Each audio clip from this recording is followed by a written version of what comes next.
어느 학교에서 한 아이가 선생님에게 이런 이야기를 합니다. 선생님, 제가 지난밤에 잠을 자는데 한 신선이 나타나서 저한테 한 가지 선택하래요.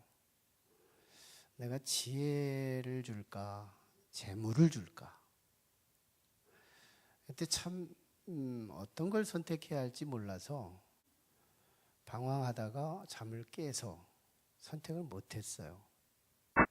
선생님, 오늘 저녁에 자다가 또 그 신선이 나타나 나한테 지혜를 줄까? 아니면 재물을 줄까? 이렇게 물으면 선생님, 내가 뭐라고 대답해야 할까요? 선생님 뭐라고 했겠어요? 알아들어요. 지혜를 선택하라. 아이가 선생님의 말을 듣고 석연치 않은 듯이 고개를 갸웃거리면서, 그러면 선생님, 왜 돈 많은 부자 앞에서 선생님들이나 이게 지혜가 있다 하시는 분들은 굽실대고 그러세요? 그리고 또 상대적으로 또 부자들은 이게 좀 지혜가 있다고 하는 선생님들이나 이런 분들 앞에서 왜 떵떵거리는 거예요? 그거 뭐 재물이 더 귀하기 때문 아니에요? 아이가 발견한 현실적 모순은 분명했던 거예요. 하지만 선생님은 이렇게 대답했어요. 얘야, 그야 당연한 일이지. 부자는 지혜가 무언지를 몰라. 그러니까 그 사람이 지혜가 있는 그 사람을 홀대하는 거야. 하지만 지혜로운 사람은 돈이 뭔지를 알아. 그래서 돈 가진 사람을 홀대하지 않아. 그래야 내한테 돈이 오니까. 무슨 말일까요? 재물과 돈, 지혜와 돈, 지혜가 그 위에 있다는 것이죠. 지혜 안에는 돈이 있을 수 있지만 돈 속에는 지혜가 없다는 것입니다. 지혜가 돈보다 우위에 있다. 오늘 이 착안을 갖고 한번 말씀을 나누려고 그래요. 지난 시간 계속 이어서 우리는 말씀을 이어지고 있죠. 솔로몬이 지난 시간 상업 또는 해외 무역, 배를 만들어 조선소를 짓고 배도 팔았을 뿐만 아니라 무역을 해서 굉장한 흑자를 내는 그런 솔로몬이었어요. 물건을 팔고 중개 무역을 하고 그 과정에 어마어마한 물자들이, 돈이 솔로몬 왕국에 모이게 됐습니다. 그런데 물질만 또는 돈만 모인 게 아니고 솔로몬의 안에 있는 솔로몬의 아이콘, 솔로몬의 지혜, 그 지혜에 대한 소문도 함께 전달되고 고대 근동에 아주 소문이 자자하고 그 탁월한 지혜에 대해서 아주 사람들이 떠들썩하게 만든 계기가 됩니다. 어쩌면 오늘 스바 여왕이 솔로몬을 찾아온 이 사건이 그 맥락에서 오늘 우리가 들여다볼 수 있는 사건이라고 봐요. 스바 여왕은 사실은 지금으로 치면 예멘국의 한 나라, 남방 지역에 있는 예멘국의 한 나라로서 이스라엘과 남방 땅 그 예멘국과의 거리는 약 2,000km 정도가 떨어진 거리래요. 그러니까 스바 나라의 나라가 2,000km가 떨어졌다면 적어도 서울에서 부산까지가 400km 정도로 잡는다면 2번 왕복하고 반 오갈 수 있는 거리. 그러니까 뭐 서울에서 부산까지 걸어서 일주일 간대요. 뭐 걸으면 걸어서 다시 일주일 올 수 있다는 거리죠. 2주일이 돼야 서울에서 부산까지 갔다 오는 건데 그걸 2번 반을 하는 거리. 굉장히 먼 거리예요. 거기다가 금 100, 그 어마어마한 금을 싣고 그리고 향품, 보석 할 것 없이 어마어마한 선물을 싣고 솔로몬을 찾아옵니다. 당시 스바 여왕은 나름대로 근동에 솔로몬이 나오기 전까지 그래도 지혜자였다고 소문이 있었어요. 많은 주석가들이 스바 여왕은 지혜가 이미 있었다. 그런데 솔로몬에 대해서 자금의 소문이 들려지기를 지혜가 이렇게 탁월할 수 있나 하고 소문을 듣자 솔로몬에게 자기보다 탁월한 지혜가 있다는 그거에 관심을 갖고 이 솔로몬을 좀 한번 직접 확인하고 그 지혜를 테스트도 좀 하고 그래서 어떤 한켠에는 내가 너보다 지혜가 더 있어라는 걸 입증하고 싶기도 하고 그러면서 이참에 신흥제국으로 성장해가는 솔로몬 제국과 한번 친교도 좀 하면서 경제교류, 정치교류를 한번 해보겠다는 그런 어떤 다양한 목표를 갖고 왔겠죠. 그 솔로몬의 이 지혜를 테스트했는데요. 수많은 질문 가지고 솔로몬에게 물었는데 솔로몬이 다 대답하지 못한 게 없었대요. 그 정도의 탁월한 지혜, 일반적 지혜가 아니라 탁월한 지혜, 위대한 지혜를 갖고 있었죠. 그리고 나서 솔로몬이 세 가지 태도를 취합니다. 하나는 솔로몬의 사람들을 축복하는데요. 솔로몬의 사람들이요, 복되도다. 이런 솔로몬, 이런 지혜꾼 앞에서 직접 지혜를 듣고 이 솔로몬과 함께 동고동락하는 너희들이 참 부럽다. 너희들은 정말 그런 솔로몬하고 함께 살고 있다니 얼마나 복이 있느냐 하고 막 그들을 축복하는 내용, 부럽다는 듯이 축복하는 내용이 스바 여왕의 입에서 나왔어요. 또 하나는 9절에 근거된 갑작스럽게 하나님께 영광을 돌리고 송축하는 내용이 나와요. 하나님을 송축하는. 스바 여왕이 하나님 몰랐거든요. 그런데 솔로몬을 보면서 하나님의 영광을 보는 거예요. 그러면서 하나님께 영광을 돌리는. 이거 이 스바 여왕의 지혜가 이미 있었다는 입증되는 사건이기도 하죠.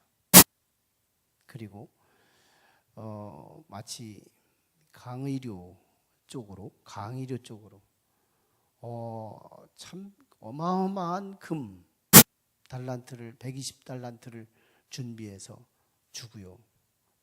심이 많은 향품을 그리고 각종 보석을 솔로몬이 강의료 쪽으로 솔로몬에게 주는 거예요.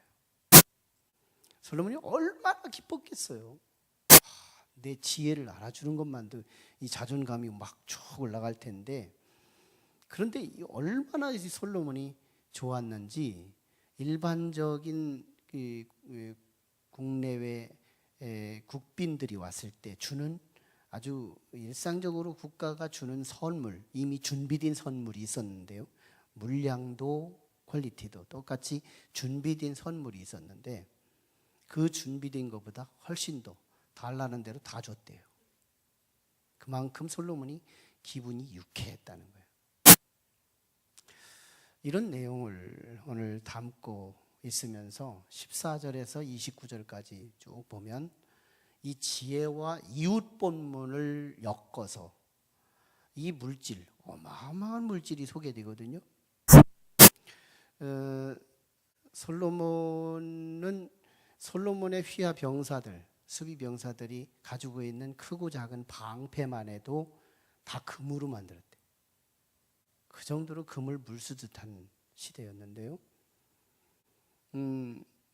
또 뭐 왕의 자리는 말할 것도 없거니와 신하들의 자리에도 금이 있고, 또 왕의 그 상에 보면 참 웰빙상으로 오래 살 수 있는 그런 아주 지혜가 충만한 것이 상에서도 그대로 녹아 있는 모습을 보고요. 또 27절에 보면 특별히 솔로몬 시대의 은 정도 되면, 은은 길거리에 있는 돌처럼 아주 흔한 게 은이요. 은만 해도 귀한 거였잖아요. 근데 은이 돌처럼 흔하게 쓰는, 백향목은 이스라엘 땅에는 한 그루도 자라지 않는 시대인데, 백향목이 일반 들에 있는 뽕나무의 뽕나무처럼 흔하게 백향목이 유통될 만큼, 그 정도로 물질이 풍부함을 경험하는 거예요. 예, 이 이야기를 지금 다루고 있어요. 여기서 우리는 솔로몬의 지혜, 그 위즈덤, 지혜, 이 지혜의 세 가지 특성을 우리가 읽어낼 수 있습니다. 지혜의 세 가지 특성. 첫 번째가 있는데, 이것은 지혜는 창조성을 갖고 있더라는 것이죠. 창조성. 저는 우리 성도님들이 지혜가 있기를 원해요. 지혜의 사모자, 지혜의 바램자. 절대로 지혜는 정신적 유산으로 끝내지 않습니다. 지혜는 보이지 않는 정신적 유산, 그걸로 끝내지 않아요. 반드시 지혜는 보이는 유물론적으로 끝내요. 부피를 만들어요. 모양을 만들어요. 컬러를 만들어요. 네. 작은 것에서 큰 것을 만들어요. 지혜. 하나님께서 이 땅을 창조하실 때 사실 하나님의 지혜로 창조하시잖아요. 아무것도 없었잖아요. 지혜밖에 없었잖아요. 그런데 하나님께서 창조하심으로 세상이 공간이 생기고요. 피조물들이 생기고 각과 종과 속이 분류돼 가지고 얼마나 많은 종류들로 이 땅에 없던 것들이 생겼어요. 근데 그거 하나하나마다 살게 만들었고, 적자를 만나면 피할 수 있는 방패를 준비하고, 얼마나 하나님의 지혜가 살아갈 수 있게 만들어요. 죽을 수밖에 없게 만들지 않고. 참 탁월한 지혜시죠. 하나님의 지혜는 정신적으로만 머무르지 않더라. 물질로 남게, 넉넉함으로 남게, 그렇게 하더라는 거예요. 지혜는 창조성이에요. 저는 지혜를 가진 사람이 사업을 하면 이 지혜가요, 사업에 물질이 돌게 하는 거예요. 난 지혜에 대한 사모함, 난 지혜에 관해서는 누구보다도 제일 사모할 거야. 지혜의 욕심쟁이가 될 거야. 이런 마음을 가지고 우리가 신앙생활하는 것이 참 중요한 거예요. 지혜는 창조성이 있어요. 솔로몬의 그 지혜가요, 그 시대를 풍만하게 만들 수 있었다는 거예요. 우리 보탬 회사에 대해서 제가 자주 소개하죠. 뭐 그래도 잘 나가는 회사 사장 아는 사람은 그 사람 하나밖에 없으니까. 우리 김효구 대표가, 그분의 IQ가 50이래요. 근데 같이 이렇게 교제하다 보면 50이라는 게 느낌이 와요. 우리는 다 인지하고 다 암기하고 있는데 이 사람은 뭐냐고 다시 물어요. 이번에 시애틀 같이 여행을 하고 왔는데 인식이 또 바뀌었어요. 이 사람은 IQ는 낮지만 지혜는 우리보다 위에 있구나 하는 걸 느꼈어요. 이분이 어느 날 새벽 기도를 가기 위해서 아파트에서 나왔습니다. 현관에 섰어요. 엘리베이터를 버튼을 누르고 기다렸습니다. 근데 조금 있으니까 이 센서가 불이 꺼지는 거예요. 그 양반이 한 말이에요. 아니 사람이 여기 있는데 왜 지가 마음대로 꺼져? 이래가지고 내가 여기 있는데 꺼진다니. 그때 순식간에 차관이 생겨요, 머릿속에. 그러면 사람이 있으면 꺼지지 않는 센서, 그게 필요하다 하고 그 머릿속에 담고 삽니다. 그러다가 어느 날 계기가 돼서 컨테이너 박스 하나를 준비해가지고 한 장소에 놓고 거기서 거의 한 달 이상을 씨름을 했대요. 이 양반이 고등학교 2학년 중퇴했어요. 머리가 안 따라줘서 암기가 안 되고 공부가 안 되는 거예요. 그래가지고 학교에서 반은 잘리고 반은 그만둔 거예요. 그래가지고 보통 우리 연구단지 있잖아요. 우리 연구단지에 이 이과계통의 박사들이 얼마나 많아요. 이 보탬 회사가 일어나는 과정을 보고 야, 우리는 밥 먹고 뭐 했냐, 이렇게 막 자탄하는 그런 소리를 냈던 역사가 있거든요. 사실은 전문가들이 이런 영역이래요. 이 센서의 연구의 영역은 이미 닫은 부분이다. 닫았대요.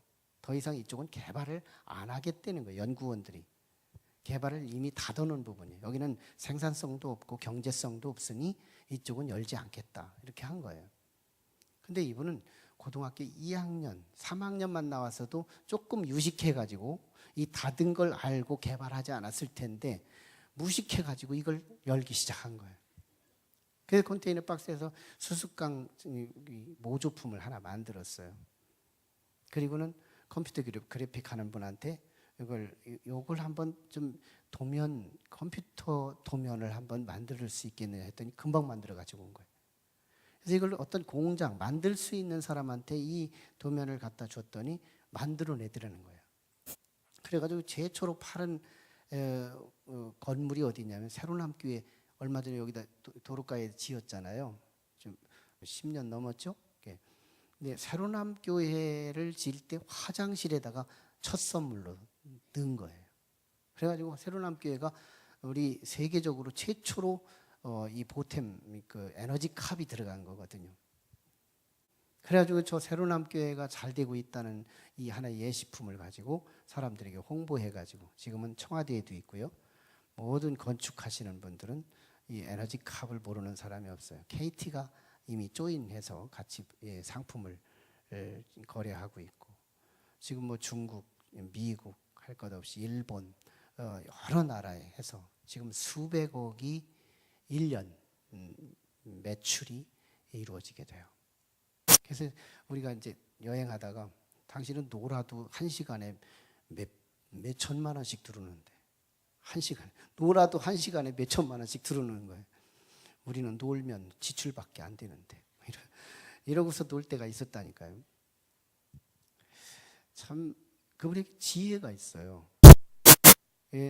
우리는 안 보는 걸 그 사람은 봐요. 우리는 객관적인 걸 보는데 이 사람은 주관적인 걸 봐요. 거기서 세기를 만들어요. 그걸 봐요. 요즘에는 뭐 보턴 다세대 주택에서 이 사람 저 사람이 터치함으로써 감기 하나만 걸리면 전 세대가 다 감기 걸려야 하는 이 모순을 해결하기 위해서, 또 지문 가지고 밀가루 조금만 뿌리면 과거에 몇 번을 많이 눌렀는지를 확인해서 비밀번호를 알아내 가지고 들어가서 도둑질할 수 있는 이 두 가지 핸디캡을 해결하기 위해 또 요즘에는 손 안 대고 잠그고 손 안 대고 푸는 열쇠를 개발했어요. 어마어마한 물질이 들어오죠. 중소기업을 넘어 대기업으로 갈 수 있는 굉장히 중요한 선에 있어요. 지혜다. 지혜는 창조성이다. 전 내가 하면 될 수 있어, 이런 자존감 누구에게 생길 수 있겠어요? 지혜를 가진 자. 이미 우리 안에도요, 이미 참 지혜로우신 분들이 있어요.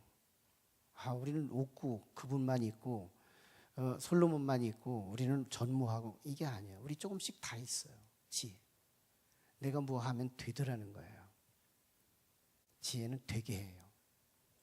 지혜는 보이게 해요. 지혜는 부피를 만들어요. 지혜는 컬러를 만들어요. 지혜는 작은 거에서 크게 만들어요. 지혜는 복을 만들어요. 지혜의 목마른 자가 됐으면 좋겠어요. 스바 여왕이요, 지혜를 얻기 위해서 지혜를 찾아왔어요. 가진 자가 더 갖는 거예요. 지혜의 특성 두 번째는요, 신성이 있더라는 거예요. 신성. 여기서 하나님성, 사람 인성이 아니라 신성. 참 오늘 1절만 봐도요, 솔로몬이 여호와로 말미암은 지혜라고 표현되고 있어요. 여기서 말미암았다라고 하는 이 말은, 말미암았다는 이 표현은 영어로 through, 클로스가 아니에요. 가로 커팅하는 크로스가 아니고 through예요. 빨대. 우리가 커피나 어떤 음료를 빨대로 했을 때 그 빨대로 뭔가 실제로 내가 필요한 그 액체를 빨아들일 수 있죠. 저쪽에 있는 공간의 것을 내 공간으로 인입시키는 통로, 이게 스루예요. 말미암은 거예요. 그러니까 하나님의 것이 솔로몬에게로 들어가는 거예요. 신성이에요. 9절에 보면요, 스바 여왕이 차라리 솔로몬의 지혜를 보면서 하나님의 활동을 보는 거예요. 그래서 이 스바 여왕이 갑자기 솔로몬의 모습을 보다가 하나님을 송축해 버리잖아요. 9절에서 하나님을 송축해요. 신성을 본 거예요. 신성을 본 거예요. 하나님께서 이스라엘 백성을 이렇게 사랑하셔서 솔로몬에게 지혜를 주심으로, 그래서 이 나라를 정의와 공의로 다스리게 하셨으니 참으로 영광스럽다는 거예요. 하나님의 신성을 본 거예요. 또 27절에 보면요, 아예 하나님께서 솔로몬에게 지혜를 주셨다고 표현하고 있어요. 아예 하나님이 주셨다는 거예요. 솔로몬에게 지혜를 주셨다는 거예요. 신성이에요. 신성. 저는 이게 전 전문가에 대해서 참 존경하는 마음이 있어요. 전문가. 뭐 다 전문가라고 다 그렇지는 않겠지만요, 전문가들을 잘 이렇게 관찰을 해보면 전문가는 내가 따라잡을 수 없는 탁월성이 있어요. 그래서 저는 이 설교할 때 여러분들이 아무 소리 안 하고 들어야 될 것이 내 전문성 때문인 거예요. 그리고 여러분의 직장에 가서는 제가 아무 말 하지 말아야 돼요. 그렇다면 그런 줄 알아야 돼요. 제가 연구단지 연구원 몇 개의 연구원을 갔어요. 우리 성도가 저를 이렇게 오라고 그래서 들어가서 여러 박물관도 막 이렇게 하는데, 그분이 이렇다면 거짓말해도 다 그런 줄 알아요. 야, 참 멋있어요. 전문가들은 참 멋있어요. 거기 가면 내가 이런 분 앞에서 설교했나? 이런 생각이 드는 거예요. 아, 대단한 거예요. 야, 나는 이런 정도인지는 몰랐는데 내가 설교하기가 좀 쪼는구나, 뭐 이런 생각이 들 정도예요. 이 전문가는 그 부분에 신성이 있다는 걸 느껴요. 제대로 된 전문가들을 잘 보면 따라잡을 수가 없어요. 대단해요. 막 새가 몇만 킬로 되는 그런 새덩어리가 막 하늘로 떠서 올라가는 이유가 뭐예요? 전문성이 만들어낸 거예요. 사람이 사람성 가지고 못하는, 하나님께서 어느 한 시점에 그 속에 신성을 집어넣은 거예요.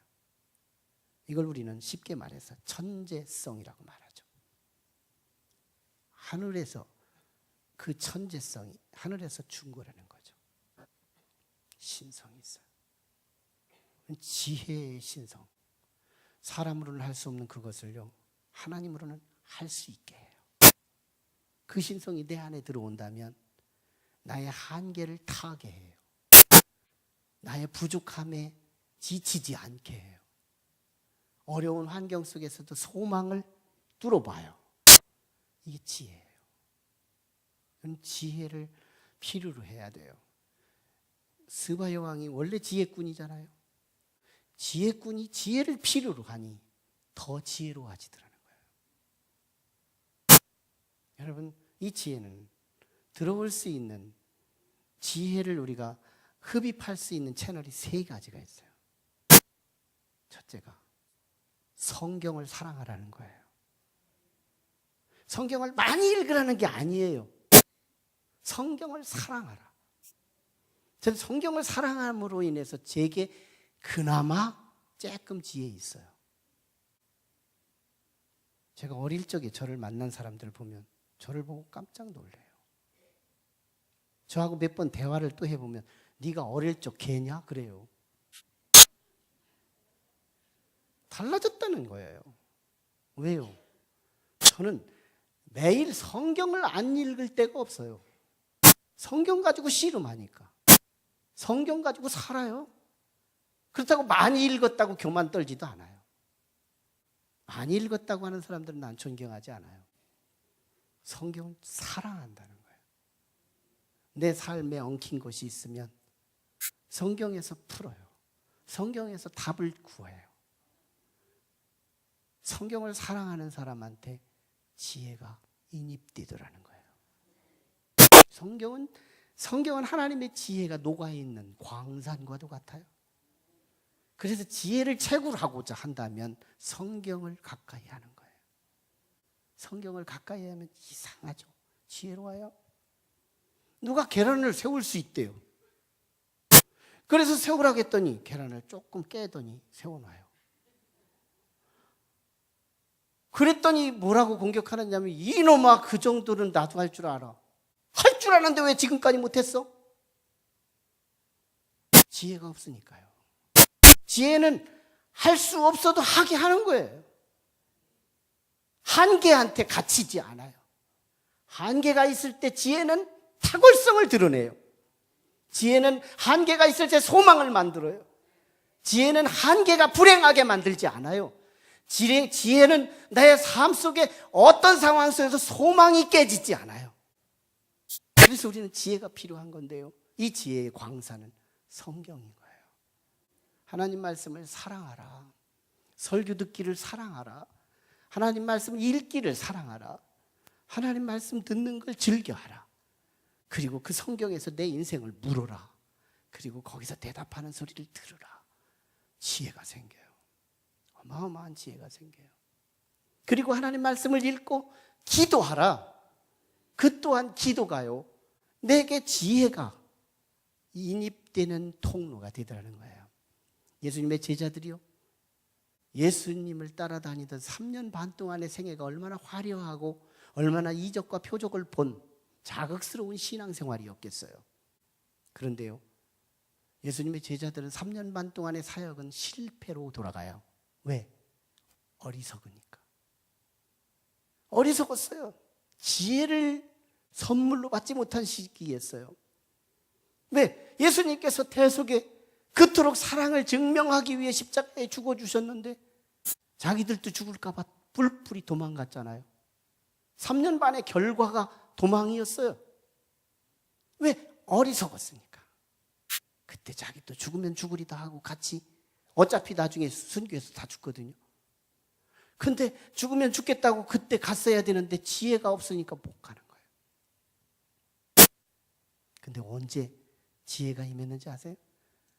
사도행전 1장에 보면 마가의 다락방에서 120문도가 전혀 세상과 다른 것은 관심 없고 오직 기도만 사모하며 기도를 한 거예요. 그때 성령이 임하죠. 그로 인해서 그에게 지혜가 생기는데요, 하루에도 3,000명을 구원시켜요? 5,000명을 구원시켜요? 어마어마한 지혜가 임하게 된 거예요. 예수님께서 너희가 나중에는 나보다 더 큰 일을 하리라? 주께서 말씀하신 그 일들을 제자들이 다 하잖아요. 언제가 지혜 와요? 기도할 때 오더라는 거예요. 내 뜻 붙들고 기도할 때가 아니라 주님 뜻 붙들고 기도할 때 내게 지혜가 임하더라는 거예요. 그래서 저는 성경을 근거로 기도하는 습관을 우리 성도들에게 훈련시키는 거예요. 성경을 근거로 기도하라. 그게 지혜가 임하는 인입 통로다 하는 거예요. 마지막에는요, 지혜는 지혜를 쫓아가는 거예요. 내가 지금 교제하는 사람이 누굴까요? 일확천금을 구하려고 하는 사람? 불로소득하려고 하는 사람?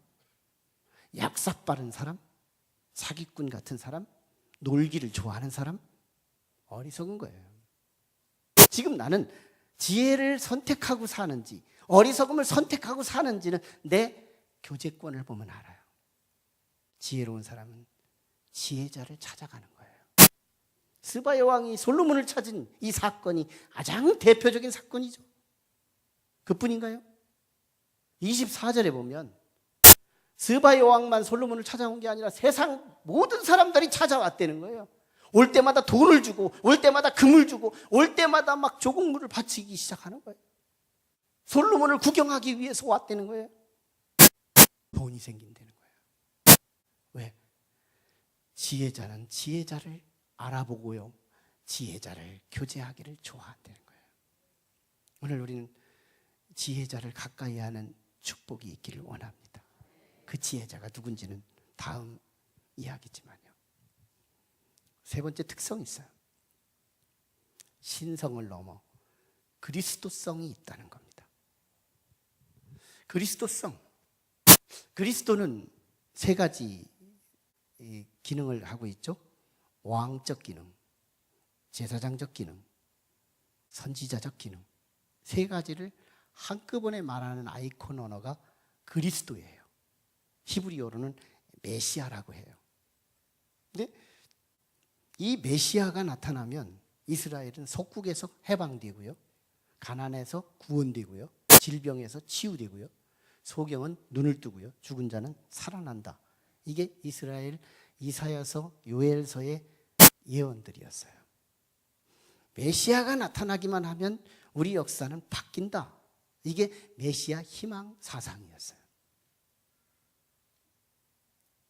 근데요, 솔로몬이, 스바 여왕이 솔로몬을 와서 보니까 이스라엘이 언제 이렇게 잘 사는 나라가 된 거예요? 얼마 전까지만 해도 못 사는 나라 이스라엘이었는데, 이 나라가 이 근동에 있는지 없는지도 몰랐던 나라였는데 어째서 이 나라가 이렇게 유명해지고 이 나라가 이렇게 풍부한 나라가 될 수 있었던 거예요? 솔로몬의 그 지혜가 경제를 구원시킨 거예요. 옛날에는 이스라엘의 속국이 되고 식민지가 됐던 나라가 이제는 이스라엘의 조공을 바치는 나라들이 생겨났어요. 국방을 지킨, 나라를 지킨 그리스도가 된 거예요. 그리스도성이 들어있는 거예요. 경제를 구원시키고 나라의 국방으로부터 지켜낸 사람, 이게 솔로몬이라요. 그리스도성이잖아요. 그리스도가 나타나기만 하면 우리는 가난에서 해결되고 위험에서 구원되고 여러 가지로 우리가 안 되는 일이 없이 다 된다라고 하는 것이 메시아 사상이었는데, 솔로몬이 와서 경제를 구원하고 나라를 국방을 지켜냈잖아요. 그리스도성이 있죠. 솔로몬의 지혜 속에서 그리스도성을 봐요. 그런데 이 그리스도성이 예수 그리스도와 맞먹을 수 있느냐는 거예요. 솔로몬의 그 지혜는 예수님의 그 지혜를 담아낼 수 없습니다. 예수님의 지혜를 담아낼 수가 없어요. 실제로 예수님께서 마태복음 12장 24절에서 이미 예수님이 솔로몬보다 더 큰 이가 여기 있다고 말을 하면서 비교하시는 거예요. 내가 더 크다는 거예요. 솔로몬의 그 지혜보다 더 큰 이가 여기 있다. 바리새인 서기관들이 예수님을 공격하고 시험 질문을 던졌을 때 예수님께서 저 말씀을 주셨던 거거든요. 솔로몬보다 더 큰 이가 여기 있다.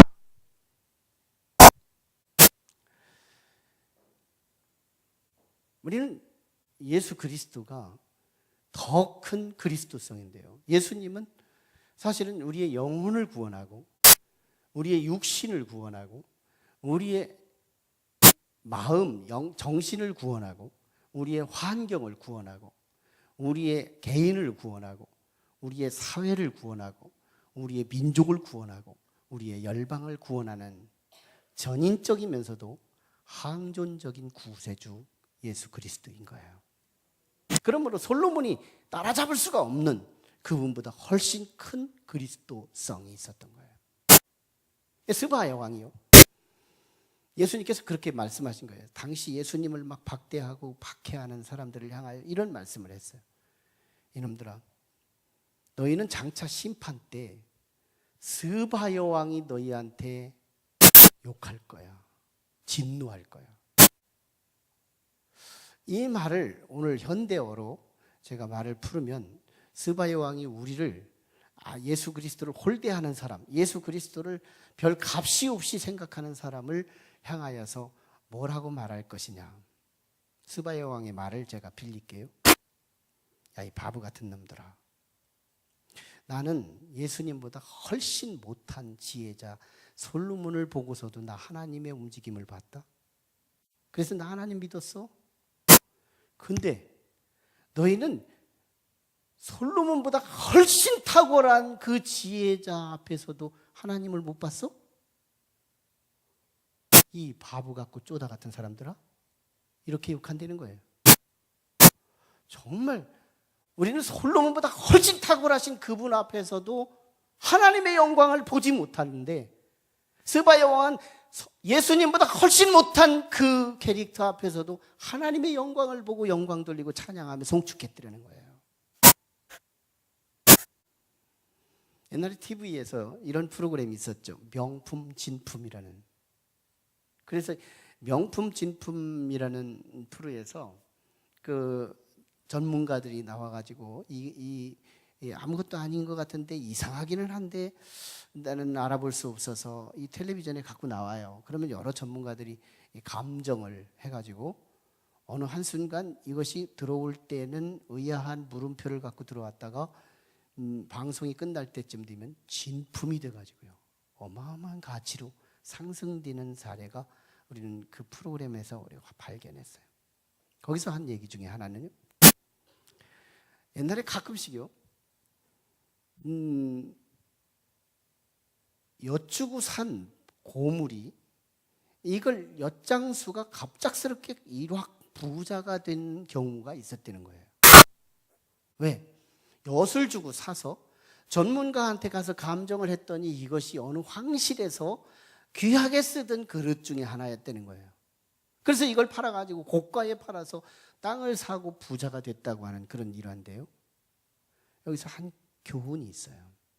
우리는 그것이 무언지를 모르면 자칫 엿가락하고 바꿔 먹을 수 있는 어리석음도 있더라는 거예요. 그게 무언지를 모른다면 엿하고 바꿔 먹을 수도 있더라는 거예요. 실제로 가룟 유다는 예수님을 은전 30 주고 팔았잖아요. 비약적인 표현을 빌려서 말한다면 가룟 유다는 엿 주고 예수님을 팔아먹은 사람 아니겠어요? 엿 받고 엿 얻어먹고 예수님을 팔아넘긴 어리석은 사람 아니냐고요. 예수를 예수로 보지 못한 거예요. 예수 그리스도 속에 창조성을 못 받고 예수 그리스도 속에 신성을 보지 못한 어리석음이었던 거예요. 마태복음 16장에 보면 예수님께서 사역을 거의 마무리하신 후에 제자들에게 질문을 던져요. 얘들아, 세상 사람들이 내가 지금까지 사역한 이걸 보고 뭐라고 평가하더냐? 제자들이 여기저기서 대답을 해줍니다. 들은 대로 말하는 거죠. 어떤 이는요, 세례 요한이 왔다고 그래요. 어떤 이는요, 엘리야가, 어떤 이는 예레미야가, 어떤 이는 선지자 중에 하나가 왔다고 그럽디다. 예수님 마음에 채워질 리가 없죠. 이들의 대답에 공통점이 있어요. 일반인보다는 탁월하지만 끝내는 사람이라는 말이죠. 사람에 무슨 희망이 있어요? 우리의 사람에게 어떤 개인에게 어떤 희망이 있어요? 그도 문제에 매몰돼서 그도 구세주가 필요한 것이 우리 인생인데, 예수 그리스도를 사람으로 봤다는 것이 그때의 세간의 사람들이었어요. 그래서 예수님은 결정적인 질문, 종합고사와도 같이 제자들에게 대질문을 던집니다. 그렇다면 너희들은 나를 누구라고 하느냐? 그때 성질 급했지만 예수라면 사족을 못 쓰는 베드로, 수제자였던 베드로, 그는 스펙이 없고 그는 배움이 없고 그는 재능도 없고 오직 물고기만 잡았던 그가, 예수님에 대해서는 사족을 못 쓰는 그가 하나 때문에 수제자가 됐던 베드로, 그가 대답합니다. 주는 그리스도시요 살아계신 하나님의 아들이시니이다. 주는 그리스도시요 살아계신 하나님의 아들이시니이다. 주는 그리스도시요 살아계신 하나님의 아들이시니이다. 주는 그리스도시요. 그리스도시요. 주님은 내 인생의 왕이시고, 주님은 내 허물과 죄를 씻어주시는 대제사장이시고, 주님은 내 미래를 열어가시는 선지자이십니다. 희망이잖아요. 주는 그리스도시요 살아계신 하나님의 아버지, 하나님의 아들이십니다. 놀라운 일이에요. 예수님에게서 그리스도를 보았다는 거. 예수님에게서 하나님의 아들이라고 했을 때 하나님을 보았다는 거. 그때 주님은 평가하세요. 바요나 시므나, 네가 복이 있도다. 네가 그것을 알게 하니는 하늘에서 내 아버지께서 알게 하셨다. 성령을 말하는 거예요. 여러분, 오늘 우리는 예수 그리스도를 아느냐는 거예요. 예수를 지금까지 들은 식상한 지식, 그분이 그저 인류의 구세주로 왔다라고 하는 그 단순한 정보, 그 정도만 우리가 알고 있어서 예수를 엿가락하고 바꿔먹을 만큼의 예수에 대한 지식이 너무 없어요. 예수에 대한 절대성이 없어요. 예수의 그 지혜가 내게 흐를 수 있는 영적 교감이 없어요. 예수 그리스도 속에서 하나님의 역동하심과 하나님의 활동하심과 절대적인 환경 속에서도 우리를 소망으로 이끌어 가실 수 있는 그 그리스도의 놀라움은 뭘로 가능할까요? 우리에게 지혜가 있어야 된다. 지혜. 고린도전서 2장 10절에 보면 성령이 하나님의 속을 꿰뚫어 보는 지혜가 있다는 거예요. 그래서 우리는요, 예수 믿을 때 성령을 필요로 해야 되는 거예요. 예수님의 영, 하다못해 무당도요, 신이 임해야 무당짓을 해요. 무당도 신이 임해야 칼날 위에 설 수 있고요, 무당도 신을 받아야 무언가를 사주를 볼 수가 있는 거예요. 하물며 무당은 세 발의 피도 한참 피인 낮은 단계의 귀신을 섬기는 그 사람도 신이 임해야 한다는데, 이 세상을 창조하시고 모든 신들을 통제하시는 하나님을 믿는 우리가 하나님의 신이 없다면 어찌 주님을 알아보겠어요? 성령이 없이는 예수를 엿하고 바꿔먹을 수 있어요. 엿하고 바꿔먹을 정도니까 주일이 안 되죠. 예수가 중요하지 않으니까요. 더 중요한 일들이 치고 올라오니까요. 예수가 정말 중요해야 되는데, 그분이 내 생명이고 그분이 내 진리고 그분이 내가 아버지께로 갈 수 있는 길이라는 것을 안다면 우리가요, 내 신앙을 조금은 수정할 거예요. 내가 지금 신앙하는 정도는 예수를 아는 정도를 말하는 거예요. 누구를 정죄할 수 없어요. 보다 개선하자는 거예요. 보다 일어나자는 거예요. 한 걸음이라도 주께로 더 아는 세계로 들어가자는 거예요. 주님을 좀 아셨으면 좋겠어요. 주님이 어떤 분인지, 그분이 나와 함께 하시면 나를 다스리심으로 평화가 있어요. 그분이 나와 함께 하시면 나의 모든 죄를 용서하실 분이 그분이세요. 그분이 나와 함께 하시면 절망 속에도 소망을 끌어가요. 그분은 우리의 그리스도시니까 그분을 여쭈고 팔면 안 돼요. 내가 예수를 믿고 있다는 건 어마어마한 횡재예요. 보배 중에 보배예요. 진품 중에 진품이에요. 명품 중에 명품이에요. 그분을 잃어버렸다는 사실은 모든 걸 가지고도 무너진다는 것을 말하고, 그분을 얻었다면 모든 것을 잃고도 다 얻은 것을 의미하는 거예요. 오늘 그 지혜가 우리에게 흐르기를 원합니다. 말씀을 사랑하시고 말씀 붙들고 기도하시고 지혜를 가까운 사람들을 가까이 해서 그 지혜가 우리에게 임함으로 내가 손이 되면 마이데스 왕이 되고, 내가 손이 되는 그것이 안 되는 게 없는 거예요. 내가 붙잡은 여기에 내 자존심이 있고 그리스도인으로서의 축복에 명함을 걸겠다. 지혜가 움직이는데 창조성이 없어요? 지혜가 움직이는데 신성이 없어요? 지혜가 움직이는데 구원이 없어요? 다 이루어지는 거예요. 성령 안에서 예수 그리스도가 그 예수 그리스도와 바꿀 것이 없는 그 믿음이 저와 여러분에게 있어지기를 주의 이름으로 축원합니다. 예수 그리스도와는 바꿀 게 없는 신앙.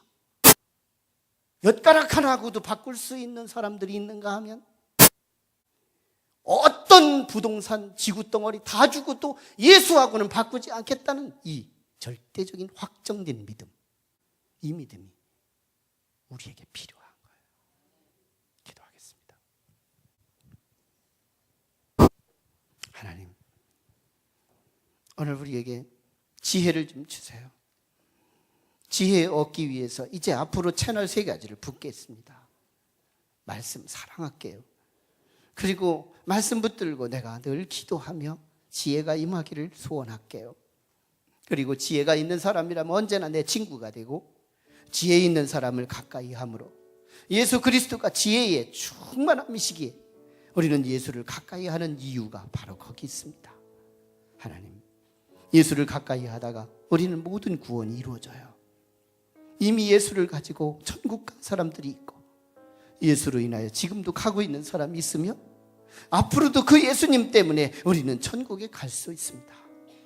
그 예수가 얼마나 보배 중에 보배인지, 예수하고는 어떤 것도 바꿀 수 없는 절대적인 믿음, 흔들리지 않는 믿음, 그 믿음을 내게 주시옵소서. 그게 곧 지혜입니다. 그게 곧 지혜시죠. 하나님, 이 믿음, 이 지혜를 더해 주시옵소서. 사모하며 기도합니다. 거룩하신 주여, 오늘 우리 가운데 역사해 주셔서 하나님, 참으로 지혜 되신 예수 그리스도가 나의 구세주가 되시고 나를 떠나지 아니하시고 나의 절대적인 가치가 되어 아버지 예수 그리스도를 내가 가까이 함으로 주님의 음성을 듣고 주님께 기도하며 주님과 함께 같이 동고동락하며 주님과 함께 동행하는 지혜꾼이 되기를 원합니다. 그래서 인생을 다 살고 우리 하나님이 나를 바르게 인도하신 주의 축복이 우리의 것이 되어지기를 간절히 원합니다. 역사하여 주시옵소서. 예수님 이름으로 기도 올리옵나이다. 아멘. 우리 같이 일어나셔서 주기도 문송 같이 하겠습니다.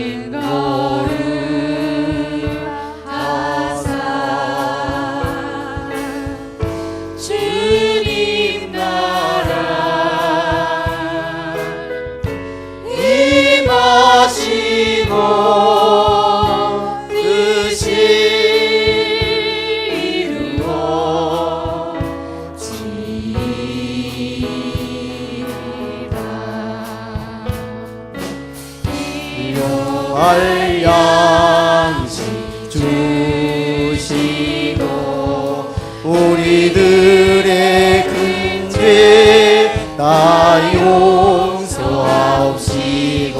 또 시험에 들게 마시고 악에서 구원하소서. 내게 주의 나라 주의 권세 주의 영광 영원히 아멘. 하나님의 은혜와 사랑과 감동, 감화, 역사하게 하심이 오늘도 우리 하나님께 나와 예수 그리스도 안에서 하나님의 활동하심을 바라보며 그 지혜가 우리 인생에 개입되어 예수 그리스도를 많이 닮아갈 때 지혜를 닮아가기를 소원하고 돌아가는 온 성도들의 가정과 부부와 자녀와 그 부모와 그 미래와 그 사업과 그의 직장 위에 지금으로부터 영원토록 함께 하시기를 간절히 축원하옵나이다. 아멘.